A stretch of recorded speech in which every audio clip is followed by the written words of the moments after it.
সরস্বতী মা ঢাকা পড়ে গেছে আমার টুকুটু সরস্বতী। আমাদের শীতলা ষষ্ঠীর ডাল রান্না করেছে মা, ল্যাবড়ার তরকারি, আলুর দম, পোস্ত দিয়ে আলু ভাজা, কড়াইশুটির কচুরি আর ভাত।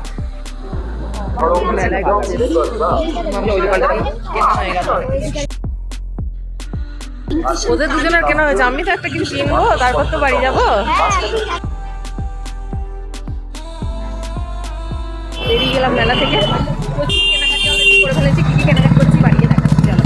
এই কতদিন পর পেয়েছি।